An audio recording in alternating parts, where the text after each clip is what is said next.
Madam त्यांनी अतुलला मारलं नसेल ना? नाही, मला नाही वाटत तसं. त्यांनी अतुलला डांबून ठेवलं असणार आणि मला वाटतं आता तावातावाने ते तिथेच गेले असतील. आता ते नक्की कुठे गेले हे राकेश आणि समीर शोधून काढतीलच. म्हणाले तू एक काम कर. काय मॅडम? तू महेशला घेऊन पुन्हा एकदा त्या रिक्षावाल्याला भेट. त्याला फार दमदाटी करू नका, त्याची चौकशी कर. त्याची बायको गावी असते असं म्हणाला होता ना तो? हो. या गोष्टीचा वापर करून त्याला बोलतं करता येते का बघा. चला मी तयारी करते, मलाही निघायचंय. तुम्ही आता कुठे निघाला? या सगळ्या कुंत्याला जिथून सुरुवात झाली तिथे, सदानंद राऊतांच्या घरी. पण मॅडम तिकडे तर समीर जाऊन आला ना. सदानंद राऊत आता घरी नाहीयेत. म्हणूनच मला जायचं. म्हणजे मला त्यांच्या बायकोशी शोभा त्यांची बोलायचं. सुनंदाने असं सांगितलं होतं की जेव्हा ती आणि अतुल त्यांच्या घरी गेले होते तेव्हा त्यांची बायको शोभाताई सुद्धा तिथेच होत्या. म्हणजे जे काही घडलंय ते त्यांच्या समोरच घडलं असणार. आता सदानंद राऊत सुद्धा घरात नाही. हीच संधी आहे त्यांना बोलतं करायची. मला शोभाताईंशी एकट्यात बोलायचं. साहेबांनी निरोप दिलाय. साहेब महत्वाच्या कामासाठी बाहेर गेलेत. तुम्ही वाट पाहू नका आणि कुणी काही विचारलं तर सांगू नका असं सांगितलं. कुठे गेलेत तुझे साहेब? एकटे गेलेत की ते दोघे गेलेत बरोबर? केशव काय विचारते मी? काय झालंय? कुठे गेलेत?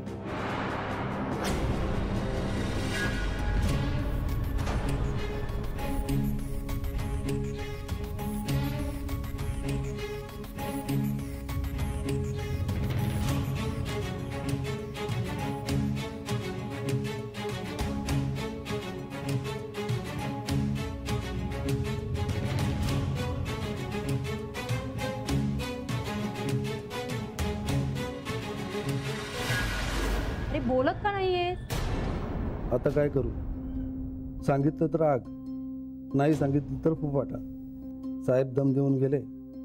मॅडम इथं ओरडतायत. मधल्यामध्ये माझी गोची. काय रे, तुला विचारते ना मी. मक्कासारखा बघतोयस काय? मेला बोल की. वाचा बसली काय तुझी?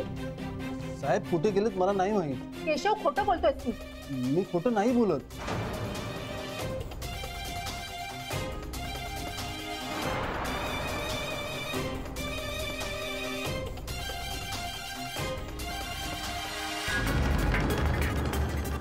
चेहऱ्यावर दिसतंय की तू खोटं बोलतोयस. खरं सांग, नाही तर. त्याला का ओरडताय?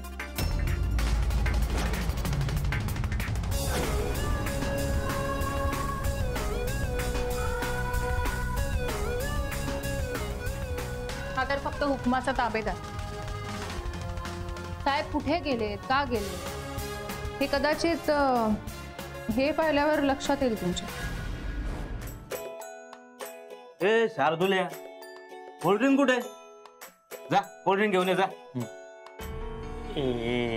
नाही नाही नाही नाही, मी एकटा नाही जाणार. अरे मला भीती वाटते. आणि अरे बाहेर त्या खुन्याने मला पकडलं आणि मारून टाकलं तर? आणि तू कोल्ड्रिंक आणलं नाही तर मी तुला मारेन. धोका तुला दोन्ही बाजूनी. एक चान्स घे आणि कोल्ड्रिंक घेऊन ये जा. चल. अरे उगाच कशाला वाद घालताय आणि त्याला कशाला घाबरवतोय?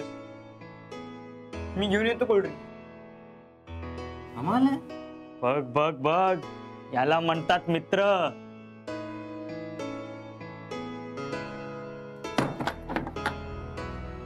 तुझा गैरसमज आहे. तो कोल्ड्रिंक साठी बाहेर नाही गेला, सोनलला गाठण्यासाठी गेलाय. कोणासाठी का जाईना, कोल्ड्रिंक तर आपल्यालाच मिळणार आहे ना. हे पण निशा सनी एकटा बाहेर गेलाय. त्याला कोणी काही केलं तर?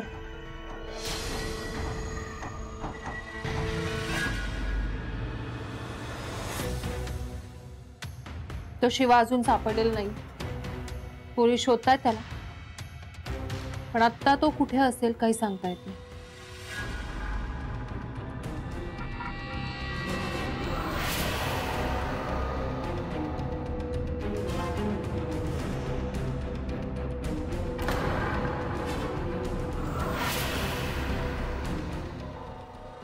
मॅडम, राकेश आणि महेश अजून आले नाहीये. अगं मी त्यांना रणजितला शोधायला पाठवलं. माझं बोलणं झालं त्यांच्याशी, ते रणजितच्या ऑफिसला गेले. म्हणजे रणजित त्याच्या ऑफिसमध्ये गेला तर हे दोघे त्याला पकडतील. आणि तो जर इथे आला तर आपण त्याला पकडू. पण आज तो पकडला जाईल एवढं नक्की. मॅडम, शेजारच्या बंगल्यातला तो सनी एकटाच बॅग घेऊन कुठे बाहेर गेला. काय? पण तो शिवा इथे फिरतो हे माहित असताना तो कसा बाहेर पडला?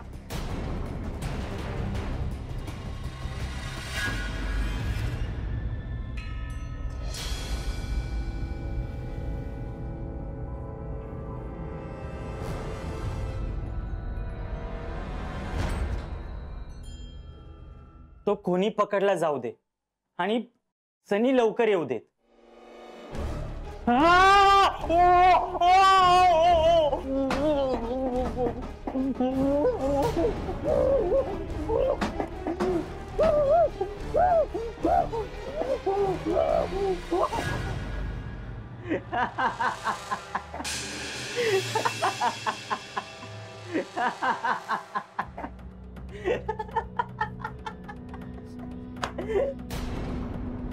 हे काय निशाद? हा, अरे जीव गेला असताना माझा. अरे माझ्या प्रिय मित्राच्या जीवाची काळजी आहे मला. तुला वेदना जास्त होऊ नयेत, तुझा श्वास पूर्ण कोंडू नये म्हणून मी फार जास्त आवडलाच नव्हता. It was just practical joke buddy. हा, जोक म्हणे.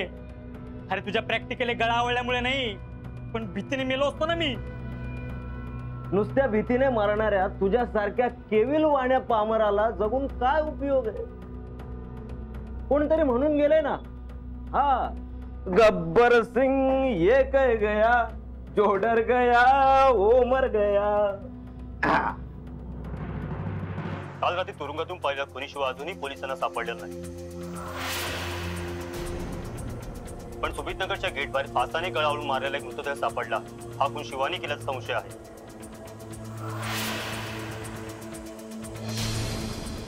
पोलिसांनी सुमितनगरचे सर्व मार्ग सील केले असून शिवाचा शोध हा अलर्टवर चालू आहे. सापडलेल्या मृतदेहाची अद्याप ओळख पटलेली नाही. ए निशाद, अरे याने अजून एक खून केला, अजून एकाला मारून टाकलं. टीव्ही बंद कर, टीव्ही बंद. अरे आणि तू पुन्हा पुन्हा तेच नको ना लावू. अरे शार्दूला, तुला सत्य बघायची भीती वाटते का? बाहेर काय चाललंय ते कळायला नको आपल्याला. नाही, आपण टीव्ही बंद केला, दारं बंद केली, एवढेच काय डोळेही बंद केले. पण त्या पुण्याला यायचं असेल तर तो कसाही येईल.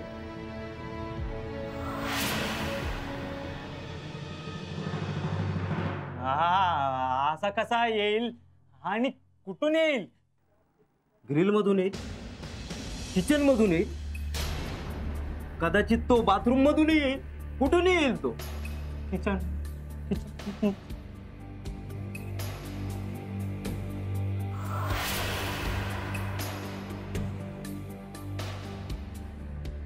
निशाद, निशाद, ए निशाद, निशाद.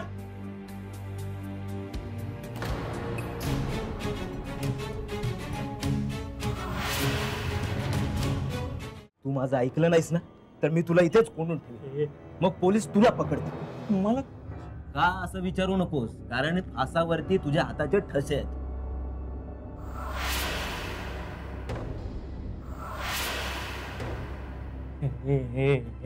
निशाद, निशाद, तू सांगशील ते ऐकेन मी, पण या सगळ्यातून वाचव ना मला प्लीज. आम्ही वाचवतो तुला, पण मी सांगेन तसं करा. हो करीन. चल, आता याला बाहेर काढायला मला मदत कर. Oh!